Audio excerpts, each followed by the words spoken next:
자기장에 서론을 했고, 그 다음에 이제 우리가 앞으로 공부할 게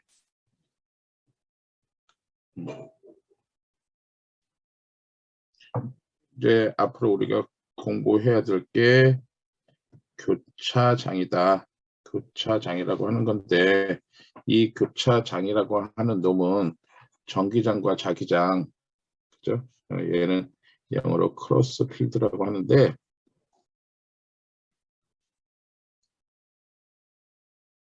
전기장의 크기와 자기장의 크기가 같다. 이렇게 써도 되고, 또는 F2벡터의 크기와 전기력과 자기력의 크기가 같다. 이렇게 정의가 되는 교차장이라고 하는 거에 관련된 예를 통해서 우리가 자기장에 관련된 설명을 해보려고 해요. 자, 그래서 그 예가 뭐가 있다고 했냐면 J.J. 톰슨 실험하고, 우리 J. 톰슨 실험은 화학을 통해서도 많이 배웠고, 그래서 기억을 해요. 사람들이 전부 다. 이거 뭐 구하는 거냐면 전하의 질량비 구하는 거죠. 비전하라고 하죠. 그 다음에 홀 이펙트라고, 이 홀이라고 하는 거는, 이 이론은 반도체 이론에 나오는 얘기예요. 반도체 쪽에 관련된 이론이고요. 그 다음에 또 하나 등속 원운동하는 전자라고 했어요. 전자에 대해서 어디에서요? 자기장 내에서. 자기장 내에서 이렇게 운동하는 것들이 있는데, 얘네들이 뭐에 대한 예라고요? 요거에 관련된 내용이에요. 조금 더 쉽게 얘기하면 얘하고 크기는 같지만 이 벡터와 B 벡터가 서로 수직한 예예요. 그거를 교차장이라고 하는데, 자, 그거를 이제 한번 설명을 해볼게요. 톰슨 실험을 해봅시다. 톰슨이 어떤 실험을 했냐 하면, 이렇게 우리는 이거 딱 보면 이제 편하니까 측정기가 생각나겠죠. 이렇게 측정기가 아니고 이제 전기장이 있고 자기장이 서로 수직하게 되어 있는 곳에서 여기다가 전위철을 딱 줬어. 전위철을 줬다고 하는 건 이렇게 줬다는 얘기죠.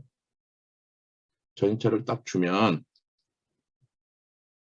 플러스 쪽에서 걸려있는 놈에서 마이너스 쪽으로 이렇게 전기장이 이렇게 이동하겠죠. 그리고 이렇게 까맣게 되어 있는 요 X표로 되어 있는 놈이 자기장이에요. 얘네들이 서로 수직하게 되어 있는 거야.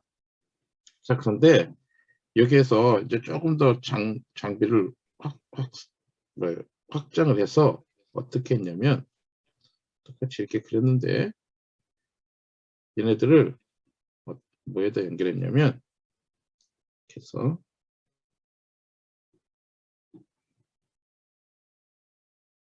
이렇게 잘 그려야 되는데 잘 안 그려지네. 이렇게 그리면 되겠네. 이렇게 그릴까요? 이렇게 그리면 되나? 이렇게.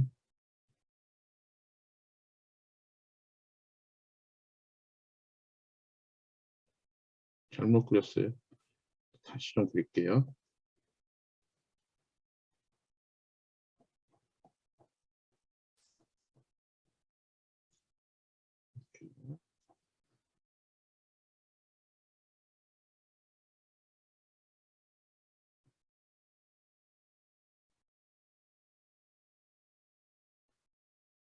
이렇게 하겠죠. 이렇게 뭐 쉽게 말하면 백열전구 같은 거, 그런 것들을 이렇게 만들어 놓고 이거를 이러한 여기서 뭐가 막 나오는데, 뭐가 나와, 이 나오는 것을 이렇게 조그만 슬릿을 통과시켰어요. 슬릿이라고 하는 게 틈이죠. 딱 통과시켰어.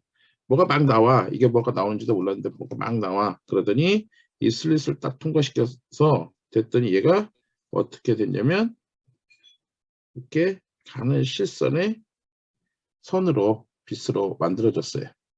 쭉 만들어져서 이거를 이렇게 통과했어요. 뭔가가 이렇게 통과했어.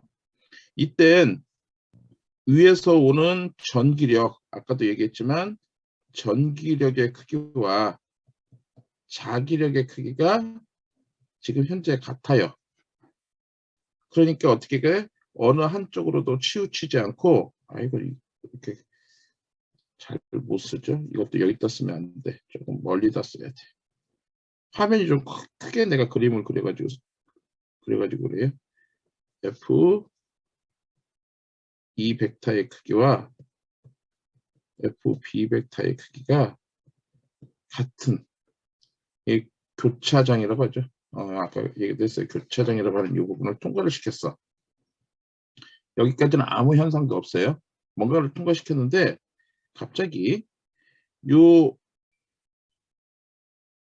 전기장과 자기장이 있는 교차장을 통과하자마자 톰슨이 한 게 뭐를 변화시켰냐면 여기서 갑자기 전기장을 변화시켰어요. 자기장을 변화시킬 수도 있는데 전기장을 변화시켰어요. 그랬더니 여기에 있는 이렇게 왔던 실선이 어떻게 하냐면 이렇게 운동하게 됐어요. 그러니까 이렇게 만든 거야. 이렇게 실험을 할 수 있도록. 그때 장치에 대한 표현을 어떻게 했냐면 수평 방향은 수평 방향이라는 건 이 방향으로 운동하는 거죠. 이 방향은 등속 운동을 하게 했고 실험 세팅을 이렇게 했다는 거야. 수직 방향은 등가 속도 운동을 하게 했어요. 그리고 여기서부터 여기까지 거리를 우리가 L이라고 하고 이 교차장을 나온 뒤부터 곧바로 스크린 화면까지 가는 거리를 우리가 L이라고 하고 여기서부터 이렇게 가진 여기 이렇게 번쩍 초점이 맞춘 요 지점까지의 거리를 우리가 Y라고 한다면 얘는 등속 운동을 하고 등가속도 운동을 하니까 만약에 등속 운동 V0로 T초 동안 운동했다고 한다면 거리 L은 V0 T가 될 거고요. 그러니까 이렇게 실험을 한 거야. 뭐 왜 이렇게 실험했냐고 하지 마.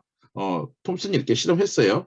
그리고 얘가 자율학화 운동을 한다고 했으니까 얘는 Y는 여기다 쓸까요? Y는 2분의 1 AT 제곱이라고 하는 수식을 만족하게 될 거예요. 우리들이 1학기 때 다 배웠던 내용들이에요.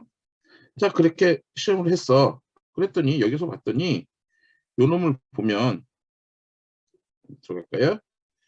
F2 벡터의 크기와 FB 벡터의 크기가 같다고 하는 것을 통해서 뭘 할 수 있냐면 Q2는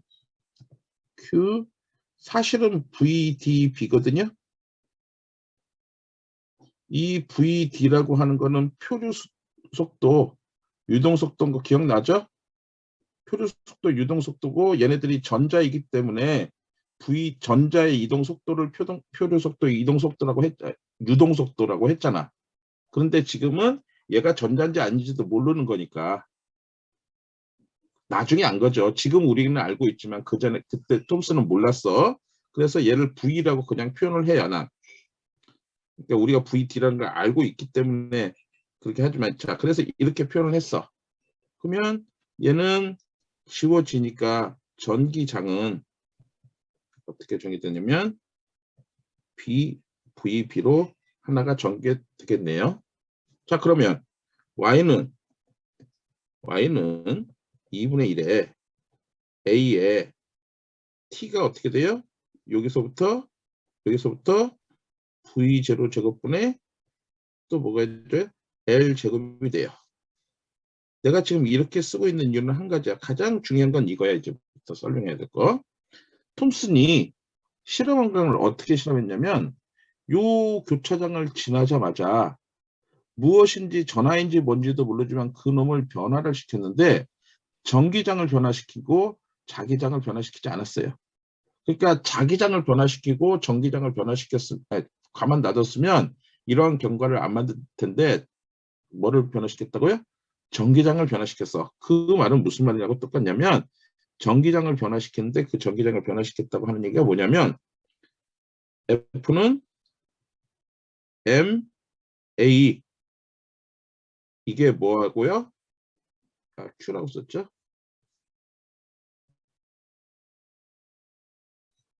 Q, E하고 같다는 얘기를 할 수 있다는 거야. 왜 이것밖에 없어? 자, 제일 중요한 건 이 얘기야, 그냥. 톰슨 실험은 이거 바꿨다고요. 그래서 A라고 하는 게 N분의 Q이고, 그래서 여기다 갖다 대입하면, 어떻게 돼요? 2분의 1에 N분의 Q2에 V0 제곱분의 L 제곱이고, 그죠? 이런 거는 쉽게 갈 수 있어요. 는 2분의 1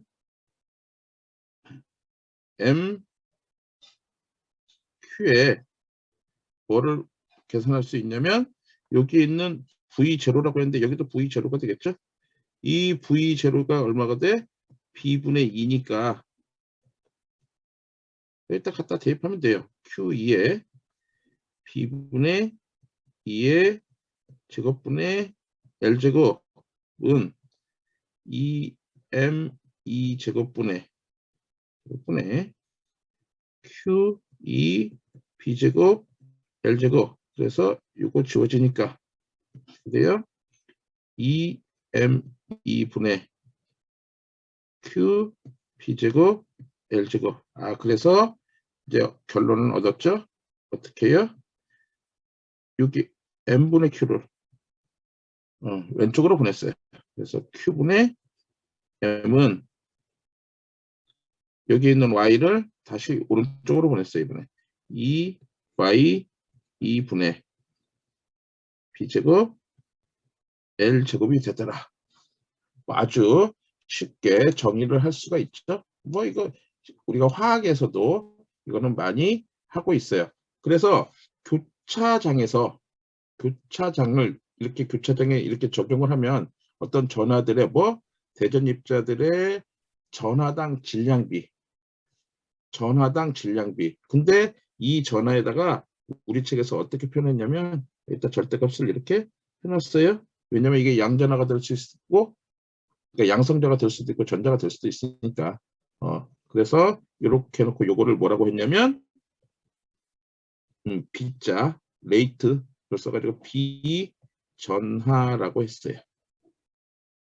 근데 이거를 왜 여기서 얘기를 하냐? 이 당시에 얻어진 결과가 현재와 몇 분의 몇이요? 1000분의 1배 정도 틀리더라.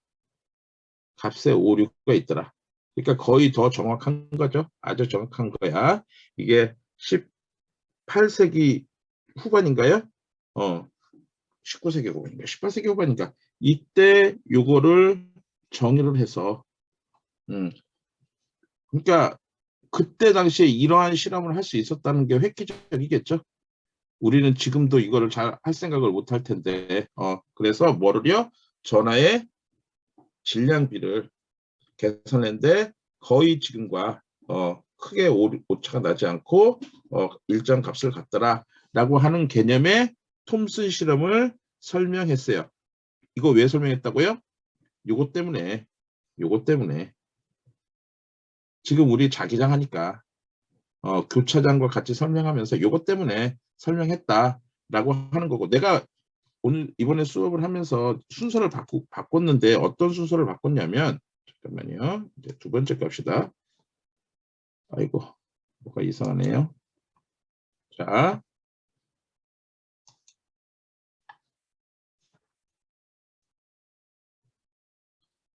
첫 번째가 톰슨 실험이고 두 번째가 뭐야? 등속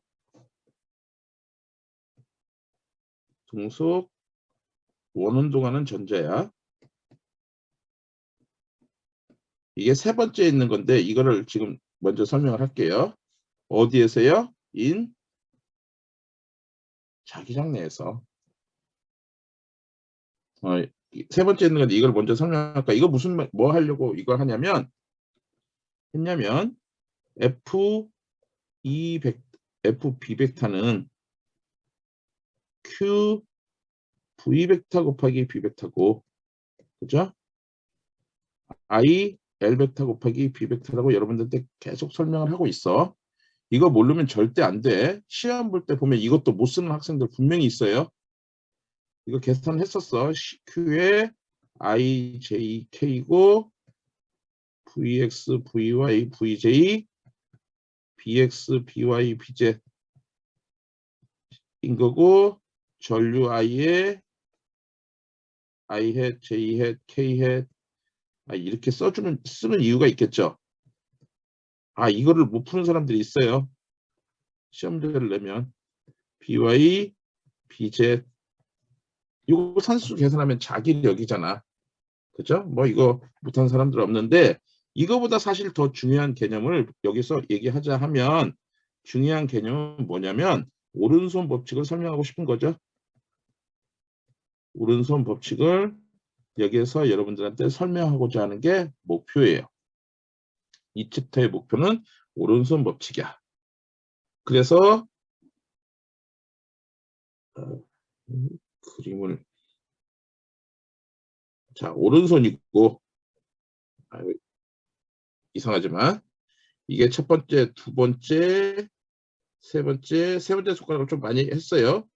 뺐어요. 왜 뺐어요? 이렇게 했을 때 가운데 손가락, 이 나타나는 그 방향이 바로 이 방향이 뭐에 관련된 방향이면, 우리 수식에서 구하고자 하는 수식에서 항상 I 벡터 곱하기 J 벡터는 K 벡터를 생각하면 되죠.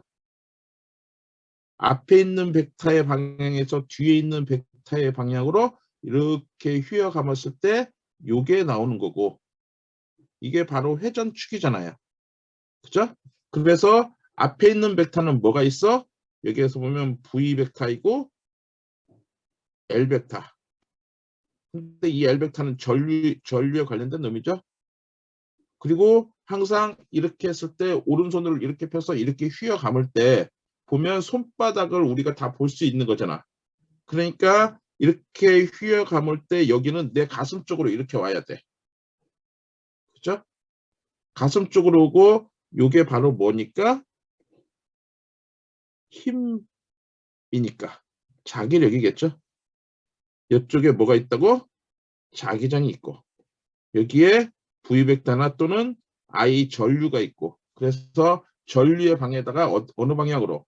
자기장 방향으로 이렇게 휘어 감았을 때 엄지손가락이 자기력이라고 하는 건 우리가 다 알고 있을 거라고 생각이 들어요. 이제 이건 벡터 곱이니까, 벡터 곱에 관련된 놈이니까. 그래서 요 놈, 이 공식 어디 있어? 이 공식이 어디 있어? 파란색으로. 요 공식을 여러분들이 알면 앞으로 공부하는 모든 것들을 다 오른손 법칙 하나만으로. 왜냐하면 자기력 같은 경우는 요거 이외의 수식이 없으니까. 오른손 법칙을 이용하면 이걸 반드시 이용해야 하니까. 그래서 이거에 관련된 내용을 좀 더 잘 설명하기 위해서 지금 이 예가 들어와 있어요. 자, 그래서 이제 그림을 한번 보자고요. 전자가 이렇게 있어요. 전자가, 얘가 반지름 R인, 중심으로 또 반지름 R인 이 궤도에서 이렇게 V 벡터의 속도로 움직이고 있다고 하자고요. 이놈의 자기장이 어떻게 되어 있냐면 이렇게 나오는 방향이라고 하자고요. 자기장이 나오는 방향이야. 이 말은 무슨 말이냐면, 이렇게, 그러니까 N극과 S극인데 자기력선이 막 이렇게 가는데 이놈을 어디다 놓은 거야? N극에다 놓은 거죠. 그러니까 어느 쪽에서 본 거야, 이거면? S극 쪽에서 본 거겠지. X극 쪽에서 이걸 보면 이렇게 되겠죠. 자기장이 나오고 거기 위에다가 S극 쪽에서 보고 여기에다가 이렇게 전자를 놓은 거지. 전자가 이렇게 반시계 방향으로 움직이고 있대. 자, 그러면 오른손 법칙으로 이게 어느 방향으로 힘이 자기력이 작용하는지를 알 수 있어. 그래서 1, 2, 3, 4 해보세요. 현아, 몇 사분면으로 할지 손으로 해보고 나한테 알려주세요. 자기력은 몇 사분면으로 작용할까? 공식은 이거를 이용하면 되겠고 요 둘 중에 앞에 있는 공식이 이용되겠네요. 그죠? 어떻게 돼? V 벡터가 이렇게 가니까 이렇게 할 거고 이렇게 할 거고 자기장이 나오는 거니까 이렇게 나오겠네요. 자, 그러면 현아 몇 사분면이야? 너가 봤을 때 엄지손가락 몇 사분면?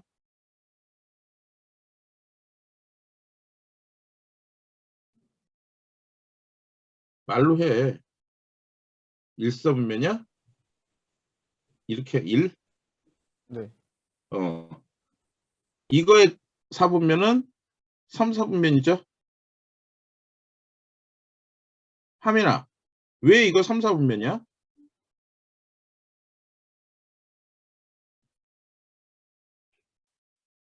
어,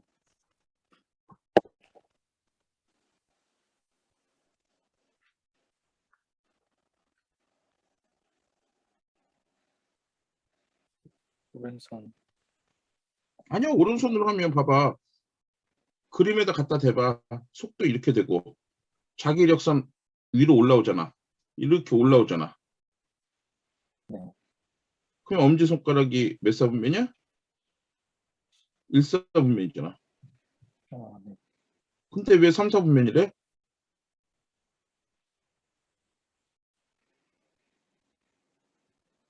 말했잖아요. 얘는 무슨 얘는 뭐? 양전하여야 한다고. 그러니까 전자니까 반대로 돌려버렸어. 현아 이해됐니? 네가 오른손으로 한 거 맞아. 근데 얘가 이쪽으로 오는 건 얘가 전자이기 때문에. 그죠? 자, 그래서 얘기할 수 있는 방법이 뭐냐면 얘는 원기계도를처럼 이렇게 요 중심을 가지고 이렇게 원운동을 하니까 바로 뭐예요? FB 벡터는 Q V 벡터 곱하기 B 벡터인데 이놈은 어떻게 됐어? QVB의 사인 몇 도? 90도인 거고 자기력선의 방향과 자기력선의 방향과 전의 이동 속도의 방향이 서로 수직하고 그죠? 이게 뭐하고 같아요?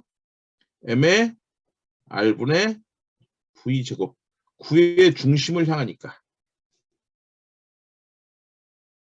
그렇겠죠? 그래서 이거를 가지고 계산하면 뭐를 계산해요? 얘는 1이니까 V 하나 없어지잖아.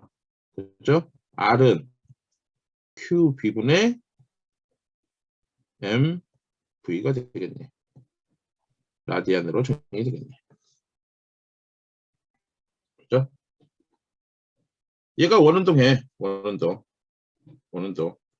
그러니까 원운동 할 때 거리는 속력 곱하기 시간에서 거리 얼마예요? 2πr이죠? 원운동 할 때 거리 2πr, 속도 v, 주기 t, 시간 주기 t. 그래서 t는 v분의 2πr이 되니까 v분의 2π에 qv분의 mv 해서 얘 없어지면 qb분의 2πm 단위는 세크가 되겠네. 그죠? 주기니까 주파수는 주기의 역수니까 그죠? 여기서 보면 2πm분의 qb 그죠? 단위는 세크분의 1이니까 헤르츠라고 하죠. 얘는 주파수죠.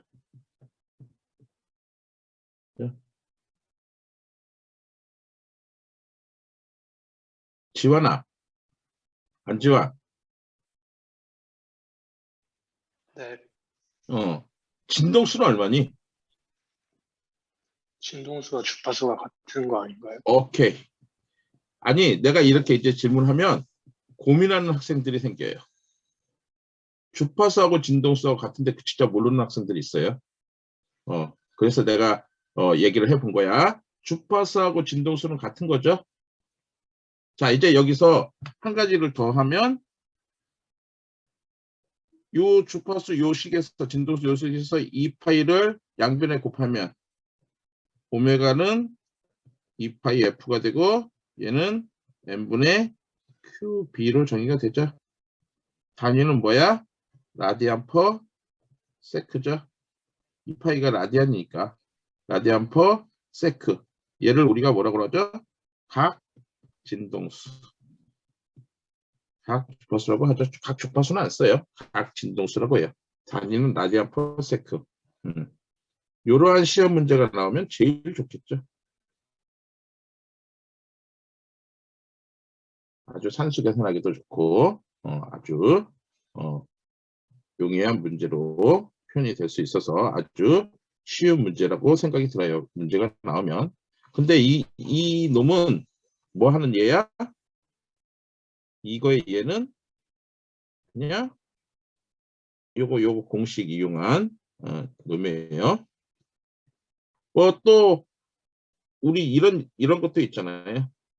선이 직선도선이 이렇게 있는데 이렇게 된다면 내가 이거 설명했었던 것 같기도 하고. 자, 이렇게 하면 자기력은 어느 쪽으로 가요? 위에서 밑으로 이렇게 전류가 위에서 밑으로 오고 자기장이 지금 지면 안으로 들어가네요. 그러니까 이렇게 해야 되겠네. 내 입장에서. 그래서 자기력은 이렇게 작용하게 됐네. 그죠? 그래서 책에 보면 이렇게 표현이 되어 있죠. 이런 그림이 있는 것 같아요. 그러니까 책에 있는 그림들을 여러분들한테 확인을 시켜주기 위해서 그냥 이 그림을 설명했고요. 자, 다음 장으로 넘어가서 합시다. 뭐를 하려고 하냐면 이제 홀 이펙트라고 하는 거를 설명을 한번 해보려고 해요. 홀 이펙트. 2학기 때는 그 수업 2학기 때 수업 2학기 중간고사 이후 그 수업 내용은 이렇게 무엇인지 설명하는 내용들이 상당히 많아요. 왜냐하면 실험적으로 어떤 실험을 했는데 그 실험을 한 이유가 이론적으로 타당해야 되기 때문에 그러니까 얘네들이 실험적으로 맞아서 우리가 지금 배우고 있는 거잖아. 근데 그 실험은 어떠한 이론을 근거로 해서 했기 때문에 항상 이렇게 형성이 돼요. 문제를 설명을 하려면 설명은 이렇게 설명을 하는 거야. 홀리팩트는 뭐예요? 교차장에 관련된 설명 맞는데 얘는 그냥 이론적으로 홀리팩트가 뭔지를 정확하게 알아야 해. 이건 언제 쓰이냐면 반도체에서 반도체 이론에 아주 많이 쓰이는 놈이야. 자, 그러면 반도체를 알아야겠죠? 우리 다 알아요. 반도체가 뭔지. 사가 원소에다가 안정되기 위해서 사가를 또 집어넣어야 되는데 3가나 5가 원소를 집어넣으면 이거는 얘도 불안정, 얘도 불안정이죠. 여기에서는 이렇게 비어있는 양공이라고 하는 양공. 그래서 이거를 홀이라고 적죠. 여기에 있는 사람의 홀과 여기에 있는 용어의 홀은 달라요. 발음은 같지만 얘는 양공이라고 정의되죠. 그래서 하나가 비어 있어. 얘는요 전자 하나가 남죠. 그래서 얘를 뭐라고 하냐면 과잉 전자 익세스 일렉트론이라고 하죠. 자, 이렇게 구성된 양공이 존재하는 반도체를 우리가 P형 반도체라고 하고 전자가 존재하는 반도체를 우리가 N형 반도체라고 해요. 그리고 이 양공이나 과잉 전자를 우리가 용어상으로 전하 운반자, 영어로는 그러니까 반도체 용어에서 가장 많이 쓰이는 용어 중에 하나가 이 캐리어죠. 캐리어라고 해요. 자, 홀 이펙트라고 하는 건 뭐냐면 첫 번째, 전하 운반자가 무엇이냐가의 첫 번째 목표가 있고요. 전하 운반자가 무엇인지를 알아보려고 하는 게 홀 이펙트의 첫 번째 내용이고, 두 번째 내용은 뭐냐면 과연 이 홀 이펙트에서 전하 운반자의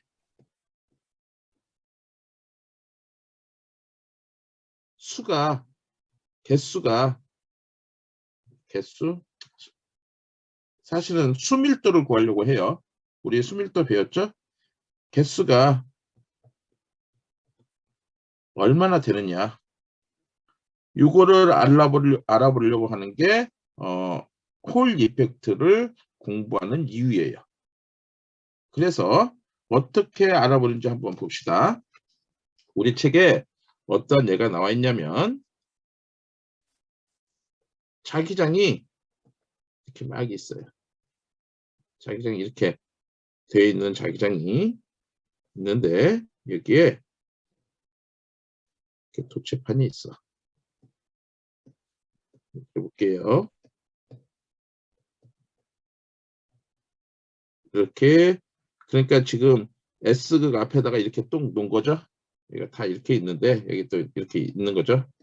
여기에 내가 이렇게 물음표에, 이건 뭐냐면 전하 운반자야. 이 전하 운반자를 여기다 딱 놨어요. 왜냐하면 얘놈은 P형 반도체인지 N형 반도체인지 사실은 지금 현재 우리는 알고 있어요. 알고 있는 거야. 근데 실험적으로 이렇게 설명하는 거야. 지금 이론적으로 이렇게, 실험적이 아니라 이론적으로 이렇게 설명하는 거야. 전하 운반자가 있는데 얘의 전류를 이렇게 주었다고 합시다. 전류를 이렇게 줬어요. 그러면 이 전하 운반자는 자기력에 의해, 자기력, 그러면 어떻게 돼요? 위에서 밑으로 내려오고 이렇게 해서 지면 안으로 들어가니까 이렇게 해야겠죠. 엄지손가락이 어느 쪽으로 가? 이쪽으로 가요. FB 벡터가 이렇게 돼. 그림에서 확인해 보세요. 지면 안으로 이게 자기장이고 전류는 위에서 밑으로 내려오니까 오른쪽으로 가요. 즉 계속 시간이 흐르면 얘네들은 어떻게 되냐면 오른쪽으로 이렇게 물음표에, 뭔지는 모르지만 물음표에 전하 운반자가 이렇게 쌓인다고 합시다. 지금 홀 이펙트로 설명하고 있는 중이야. 계속 이렇게 쌓이다. 이것과 반대 방향으로 F2 벡터가 작용하는데, F2 벡터가 작용하는 이유는 딱 한 가지예요. 여기에다가 이렇게 써야 돼. 우리 책에는 정적 평형 상태라고 나와 있는 것 같아요. 근데 그거 이제 안자가 빠진 거야. 안정적 평형 상태를 유지하기 위해서. 이 말은 무슨 말이냐면 전기력과 자기력의 크기가 같게 만든다는 얘기야. 안정적 평형 상태를 만들기 위해서 이것과 반대 방향으로 전기력이 작용해요. 자기력이 이렇게 작용하다가 전기력이 작용해요. 그러면 어떻게 되냐면 이것과 반대 방향인 전하 운반자가 이렇게 왼쪽에 작용하게 돼요. 자, 이거의 거리가 D라고 했을 때, 그리고 여기도 적어 놓을까요? 미리 L이라고 했을 때, 자, 만약에 여기에다가 전위차를 딱 줬다고 한다면, 자, 전위차를 딱 줬어요. 이렇게 전유차를 줬어. 그러면 여기가 플러스고 여기가 마이너스니까 전기장은 어디로 생겨? 이렇게 생기겠죠. 델타 V를 딱 줬더니 전기장이 이렇게 생겼어요. 그러면 이 반도체는 N형 반도체야. 그리고 전하 운반자는 전자예요. 이게 내가 지금 여러분들한테 설명하고 있는 건 홀 이펙트야. 이해가 됐는지 모르겠어요? 다시 말할게. 처음에 도체판이 있었는데 여기에 임의의 전하 운반자가 이렇게 있었어. 이 전하 운반자에 대해서 도체판에 대해서 전류를 이렇게 가했더니 전류를 갈 때 자기장 앞에다 이렇게 놓고 전류를 가했더니 얘가 오른쪽으로 자기력을 받으면서 오른쪽으로 움직였어요.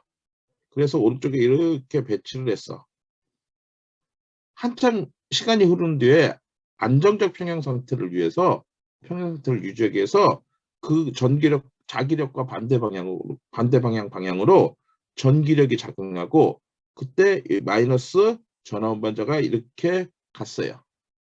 자, 이제 여기다 뭐를 줬다고? 전유차를 딱 줬더니 전기장이 이렇게 생기더래.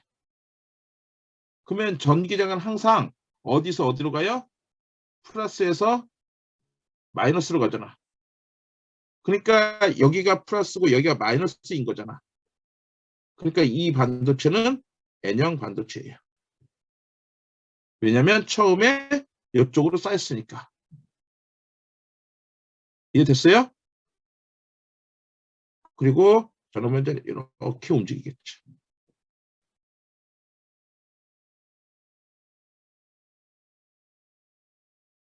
이게 플러스가 아니고 마이너스니까 이렇게 오른쪽으로 이렇게 움직였겠죠. 자, 어려운 내용이 아니야. 그냥 우리는 이미 얘가 N형 반도체인지는 알고 있어요. 아니면 P형 반도체인지도 알고 있다고 지금은. 근데 이론적인 개념을 설명할 때 도체판에 이렇게 전하 운반자가 있는데 그 전하 운반자를 전류를 흘려주면 얘가 오른쪽으로 처음에 갔다고요. 그리고 평형 상태로 해서 왼쪽으로 갔어. 그때 전유차를 줬을 때 전기장이 오른쪽으로 간다고 한다면 왼쪽에서 오른쪽으로 갔다고 한다면 오른쪽에 먼저 쌓였기 때문에 이 반도체는 N형 반도체이고 만약에 전유차를 딱 줬는데 전기장이 오른쪽에서 왼쪽으로 갔대. 그러면 이 반도체는 P형 반도체라고. 그러니까 나중에 전유차를 줬을 때 어떻게 되는지에 관련된 즉 전하 운반자가 무엇인지를 알 수 있는 퀘스천 1은 해결이 되는 거예요. 이해됐어요? 즉 이거는 이미 N형 반도체인지 P형 반도체는 우리는 다 알고 있지만 이론적으로 이 개념이 확실해야 돼. 그래서 나중에 전유차를 줬을 때 어느 쪽으로 가는지 그러면 이 반도체는 N형인지 P형인지를 우리가 알 수 있다. 라고 하는 게 첫 번째 내용이고 이제 전화 운반자의 개수를 우리가 알아봐야 해. 전화 운반자의 개수를 안다고 하는 건 사실은 별로 어려운 거 아니에요. 이제 왜냐하면 우리가 이론을 다 배웠기 때문에 자 어떤 내용이냐면 전기력이라고 하는 놈은 Q이고 그죠? 뭐 여기에 벡터에다가 크게 이렇게 해야 되는데 절대값 씌우고 막 해야 되는데 안 했어. Q VB니까 V가 얼마예요? 2가 아까도 한번 했었죠? 2는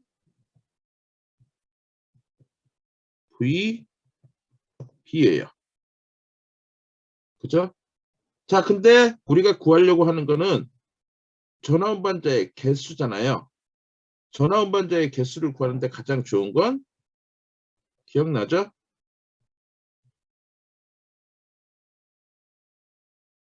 얘는 단위 면적당 전류인 전류 밀도 얘기야. 이 n을 우리가 뭐라고 했냐면 수 밀도라고 정의를 했었죠. 그러니까 이 공식으로부터 N은 Q, V, A분의 I가 되고, 그죠? V가 지금 어떻게 돼? 여기서 Q, B분의 2의 A의 I이고, 그래서 Q, 2, A분의 BI고, 여기에서 이제 보니까, 전위차를 줬었잖아요. 전위차 공식 델타 V는 어떻게 되냐면, 마이너스 I에서 F까지 2벡터의 ds 벡터인데, 역시 마찬가지로 뭐가 중요해요? 여기서 지금 끝에 시작점이 어디였어요? 여기에서부터 전기장이 이렇게 갔다고 한다면 전위차 할 때는 항상 맨 끝에 점부터 가져온다고 했어요. 마이너스에 D에서 0으로 해야겠죠? 전기장의 반대 방향. 0에서 D로 갔으니까 D에서 0으로 와야겠죠? 2에 DS가 됐어. 얘는 2D가 되겠네. 그러니까 전기장은 얼마가 돼요? 2는 D분의 델타 V. 그래서 갖다 집어넣으면 는 Q D분의 델타 V의 A에, 그죠? BI니까 A라고 하는 게 아까 D하고 L의 면적이니까 D하고 L이죠. 얘가 D하고 L이 돼서 는 Q V L분의 BI라고 정의하면 될 수 있겠네. 그죠? 이쁘게 정의하면 N은 Q V L분의 BI예요. 뭐 아주 쉽죠? 그러니까 뭐가 세면 셀수록, 자기장의 세기가 세면 셀수록 많네요. 수밀도가 커진다고. 전류가 세기가 세면 셀수록 커질 거예요. 이 얘가 홀 이펙트예요. 홀 이펙트라고 하는 건 그닥 어려운 내용들이 아니니까 지금 여러분들한테 세 가지를 했어요. 뭐 했어요? 맨 처음에 어딨어? 맨 처음에 여러분들한테 설명한 거는 톰슨 실험을 했고요. 두 번째 설명한 건 뭐였냐면 등속 원운동하는 전자에 대해서 얘기를 했어요. 세 번째는 뭐였어요? 홀 이펙트를 설명을 했어요. 얘네들은 전부 다 뭐에 관련된 내용이에요? 얘네들은 전부 다 전자가 전자나 양성자가 전부 다 뭐를 받아? 자기력을 받아서. 근데 자기력을 받다고 하니 전부 다 뭐하고 관련돼 있어? 전기력과 관련돼 있고. 그러니까 전기와 자기가 다 관련돼 있는 그런 놈을 전기와 자기장이 서로 수직한 거를 우리가 교차장이라고 하고. 그죠? 그 교차장 내에서 전자들이 어떠한 운동을 하는지에 관련된 내용을 지금 여러분들하고 대설명을 했어요. 우리 책에 보면 전기장과 자기장에 대해서, 그러니까 어떤 입자의 움직이는 거에 관련돼서 뭐 나선형 궤도가 있는데, 나선형 궤도의 운동이 있는데 이거는 설명 안 할 거고요. 그냥 여러분들이 한번 눈으로 확인해 보면 될 것 같아요. 이거를 왜 하냐면 사이클로트론이라고 하는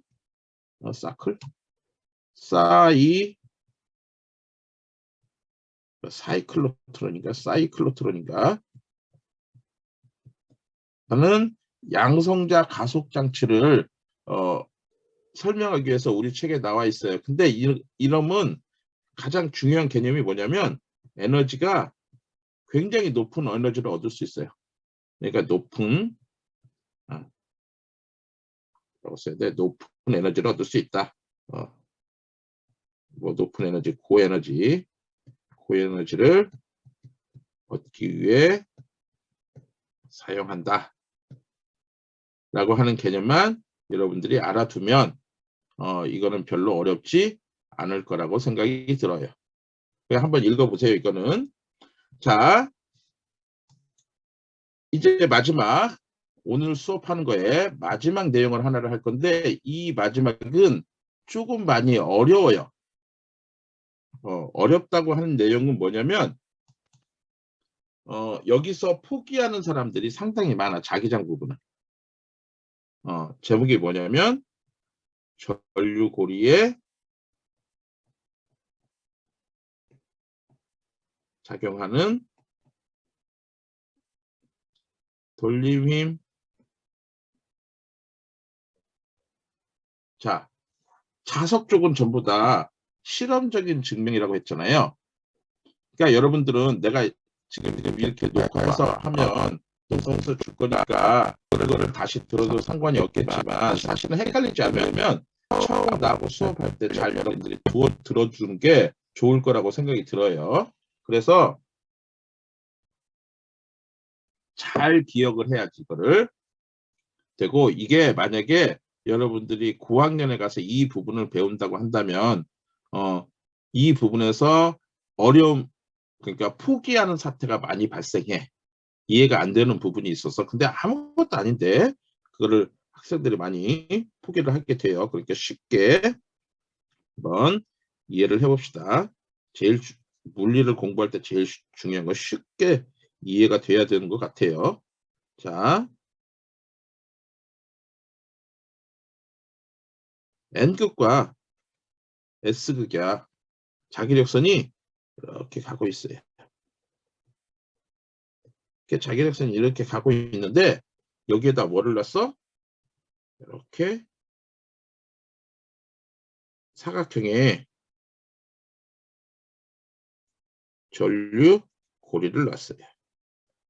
전류고리예요. 여기와 여기는 픽스 시켰어요. 그리고 여기와 여기의 길이를 A라고 하고 여기의 길이를 B라고 했고요. 이 점, 모서리 점을 반시계 방향으로 3, 4점이라고 하고 전류를 어떻게 돌렸냐면 반시계 방향으로 돌렸어요. 자, 책에 있는 내용과 내용 그림을 한번 잘 이해를 해야 돼. 자, 그러면 이 부분에서 얘는 픽스를 시켰으니까 얘는 회전을 할 거야. 일단 원래 생각하면 돼요. 연날리는 원래를 생각하면 돼. 얘는 회전을 할 건데 일단 1과 2에서 한번 해결을 해봅시다. 자, 1과 2는 이 화면에서 보면 1에서 전류는 어느 방향으로 와? 내 가슴 쪽으로 와. 전류는 오른손이에요. 가슴 쪽으로 오고 자기장은 왼쪽에서 오른쪽으로 하니까 이렇게 가. 그죠? 그러니까 얘는 자기력은 어느 방향으로 가냐면 이렇게 윗방향으로 가요. F1이에요. 됐죠? 자, 3에서 4를 한번 봅시다. 3에서 4를 보면 지면 안으로 전류가 흘러가고 전류는 지면 안으로 들어가고 왼쪽에서 오른쪽으로 하니까 이렇게 해야 되겠네요. 그래서 이렇게 휘어감아야 돼. 화면 보면서 해보세요. 전류가 지면 안으로 들어가고 이렇게 휘어 감잖아. 왼쪽에서 오른쪽으로 휘어 감잖아. 그러면 얘는 어떻게 가? 위에서 밑으로 이렇게 자기력 F3라고 합시다. F1과 F3는 해결이 되죠? 지금 2하고 3, 4하고 1은 아직 안 했어, 설명. 자요. 그러면 얘네들은 여기가 픽스 되어 있기 때문에 여기 요 점과 요 점이 픽스 되어 있기 때문에 회전을 하기 시작할 거라고요.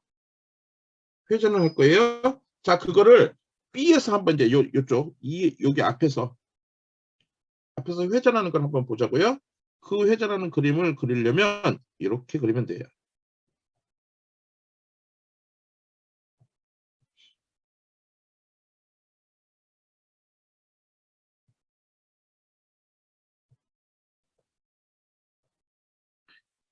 그러니까 여기가 뭐야?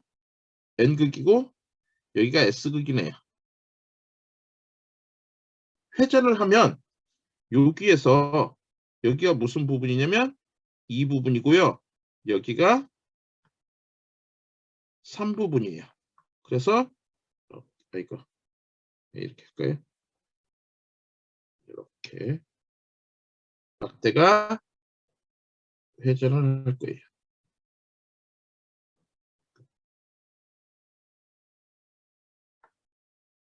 이 부분이 요 2하고 3부분이죠. 그리고 그러면 여기가 얼마야? 요 길이가 B가 되겠네요. 요 그림을 봤을 때 힘은 위로 F1이 보일 거고 밑으로 F3가 보일 거예요. 그죠? 잘 이해를 해야 돼, 이제. 여기서 회전을 한다고 하는 건, 물체가 회전을 한다고 하는 건, 뭐가 없을까? 자, 이렇게 종이, 이렇게 부채가 있는데, 이 부채, 이렇게 세워진 법선 벡터, 이러한 전류 고리의 면적 법선 벡터, 우리 그 가우스 법칙 할 때처럼 어떠한 면적이 있을 때 그 면적의 법선 벡터 수직하게 됨 이렇게 세워놓고, 그럼 현재는 이렇게 세워져 있었어. 근데 얘가 자기장에 의해서 이쪽이 올라가고 이쪽이 내려가니까 얘가 이렇게 회전하기 시작하죠. 얘가 이렇게 회전하기 시작한다고. 그래서 어떻게 되냐면 면적 법선 벡터를 이렇게라고 하면 이게 면적 법선 벡터예요. 회전을 하는 건 첫 번째 내용 중에 중요한 건 회전을 하는 건 뭐가 이동하는 거야? 면적 법선 벡터가 돌아가는 거야. 됐어요? 그래서 그놈이 이렇게 회전을 하는 거니까 이렇게 회전을 하는 거니까 요 각도를 우리가 세타라고 정의를 할 거예요. 이게 첫 번째 내용을 이해를 하기 위해서 첫 번째 내용이 필요해. 면적 법선 벡터가 이렇게 돌아간다고. 그러니까 n 헷하고 이 자기장선이 가는 이거 자기력선이잖아요. 자기력선과 이루는 그 각도를 우리가 세타라고 할 거야. 그렇다면 이 각도는 얼마예요? 이 각도? 이 각도는 90 마이너스 세타죠. 그죠? 자, 그러면 F1이라고 하는 걸 한번 구해봅시다. 이쪽에 쓸게요. F1이라고 하는 힘은 힘 벡터가 FB 벡터가 IL 벡터 곱하기 B 벡터. 그래서 ILB 사인 세타의 N 해시잖아요. 근데 이 세타라고 하는 게 L과 B의 사이각이야. 그죠? 자, 그러면 확인해 봅시다. F1이라고 하는 놈은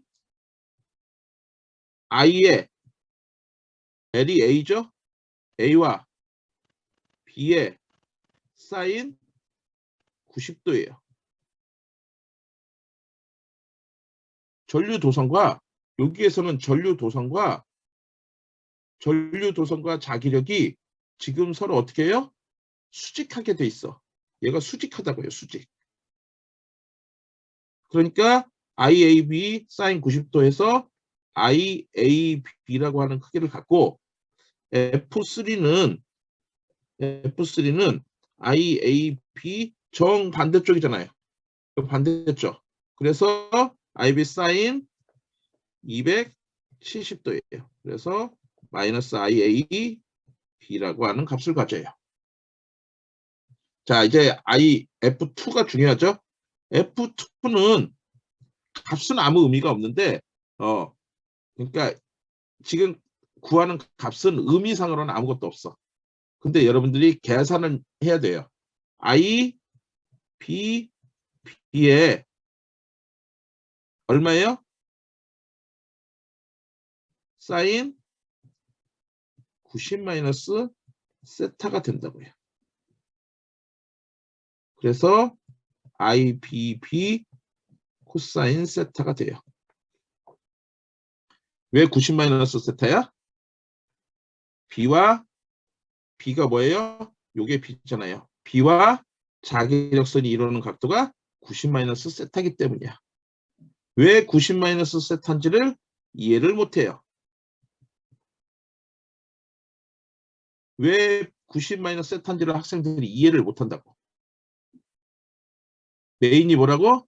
돌아가는 그 각도 n햇에서부터 자기 이렇게 돌아가는 그게 세타라고 자기장선과 이루는 각도가 세타니까 B 값은 이게 B니까 ILB 사인 세타 L이 이 도선의 길이니까 도선의 길이와 자기장선이 이루는 각도는 90 마이너스 세타예요. 그래서 이렇게 된다면 F4는 어떻게 될까요? IBB 사인 270도 마이너스 세타겠죠, 뭐. 그죠? 그래서 얘는 마이너스 IBB 코사인 세타가 되겠네. 값의 크기를 구했어요, 그냥. 자, 근데 이제 얘네들이 어떻게 돌아간대? 돌아간대잖아. 회전을 한대잖아요. 회전을 한다고 하면 우리가 물리량은 뭐를 할 수 있냐면 타우 벡터는 R 벡터 곱하기 F 벡터라고 하는 돌림인 벡터를 정의를 해야 돼요. 그죠? 자, 그러면 계산해 봅시다. 타우1은 크기예요. 얘가 RF 사인 세타의 n 해신 거잖아요. 그러면 자 보세요. 얘를 기준으로 해서 요 F1이라고 하는 이 힘을 기준으로 해서 회전을 한다고 한다면 그때의 반지름은 2분의 1, 이 반지름을 구하려고 하는 거예요. 2분의 1 B가 될 거야. 2분의 1 B에 F가 얼마예요? 거기로 쓰지 말고 2분의 1 B에 I, A, B 요가 크게 IAB 사인 세타가 되겠죠? 크기를 구했으니까. 그러면 얘는 2분의 1 IAB B의 사인 세타가 되겠네요. 타우2 해볼까요? 타우2는 이번에는 타우2라고 하는 건 요거를 기준으로 해서 반지름은 요거잖아. 그죠? 그래서 그거를 반지름을 하면 2분의 1 A에 I, BB 코사인 세타에 얼마가 돼요? 사인 세타가 되니까. 그죠? 2분의 1 IAB B 사인 세타 코사인 세타가 되나요? 아니 그냥 쓰는 거예요. 일단 다. 타우3는 2분의 1 B에 IAB에 사인 세타죠. 이것도. 그래서 2분의 1 IAB B 사인 세타가 되고. 그죠? 타우4도 2분의 1 A에 IBB 코사인 세타에 마이너스지만 절대값 크기를 구하기 위해서 B의 사인 세타가 돼서 2분의 1 IAB B 코사인 세타 사인 세타 뭐 사인 세타 코사인 세타네요.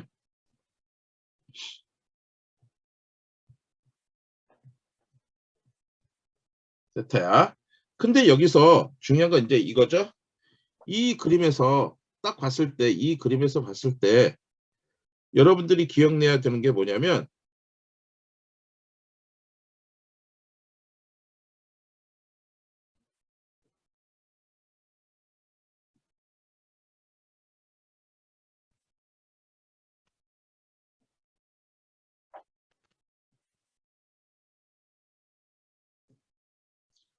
A의 경우와 B의 경우를 봐야 기억나죠? 이거 한번 했었죠? A의 경우 요거 동일선상에 있는 경우 이 두 개의 합력은 얘가 플러스고 얘는 마이너스니까 두 개의 합력은 어떻게 돼? 그냥 더해주는 건데, 그죠? 얘는요, 얘가 50뉴턴이면 얘는 그냥 20뉴턴이잖아. 얘는 합력이 30뉴턴이니까 얘는 빼줘야 한다고 했잖아요. 이거 한번 설명했었어요. 그러니까 지금 여기서 이 경우는 지금 우리가 공부하는 이 경우에서 보면 얘가 픽스드 돼 있잖아. 그러니까 이 라인은 작용과 반작용을 만족하는 A의 경우인데 요 라인과 요 라인은 서로 동일선상에 있지 않아요. 맞나요? 서로 동일선상에 있지 않죠. 그러니까 얘네들은 어떻게 해줘야 되는 거야? 빼줘버려야 되는 거야. 그래서 서로 어떻게 돼?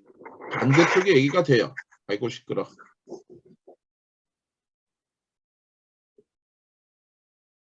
야 다오야 너는 화면 덮고놓고 뭐하니?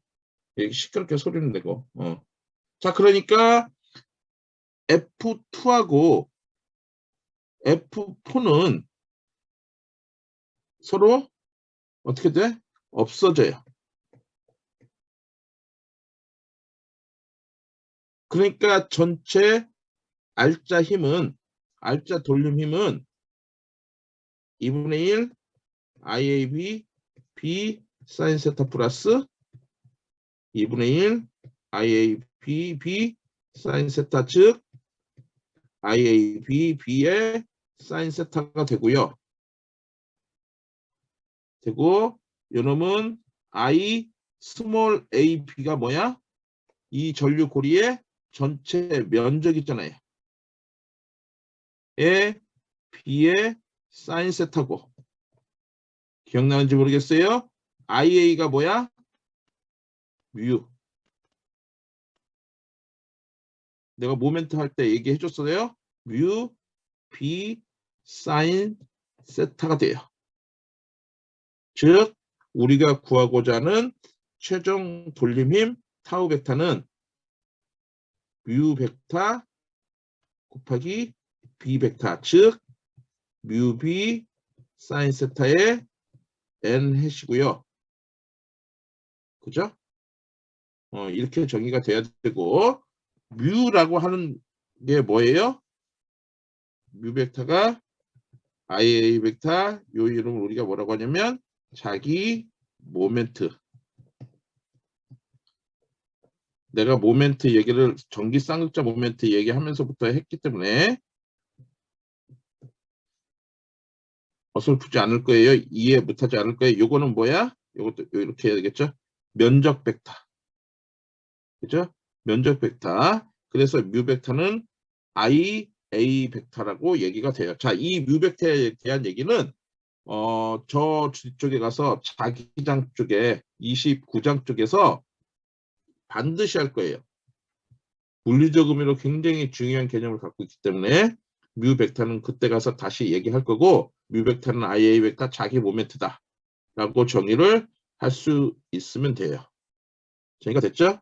그래서 이 계산을 가지고 이제 우리가 나중에 이제 자기 위치 에너지나 그런 것들을 다 설명을 해야 돼요. 됐죠? 그래서 오늘은 여기까지 할 건데 일단 저장을 하고 이 파트는 내가 여기서 설명을 끊었어요. 더 나가지 않고 끊은 이유는 하나야. 반드시 오늘 이 부분을 여러분들이 공부를 하세요. 정리를 다시 해보란 얘기야. 그래서 월요일 날 이 수업을 다시 할 때 이거 여기를 다시 설명을 할 거야. 그때 여러분들이 모르는 걸 나한테 물어볼 수 있어야 해. 여기가 다 포기하는 부분이야. 아무것도 아닌 것 같잖아. 그렇지만 다 포기하는 부분이에요. 알았죠? 자, 다오는 저 그림이 뭘까? 꼭 그 뭐지? 저거 같아요. 저기 쿨에디터에서 나오는 시그널에 관련된 그 그림 같아.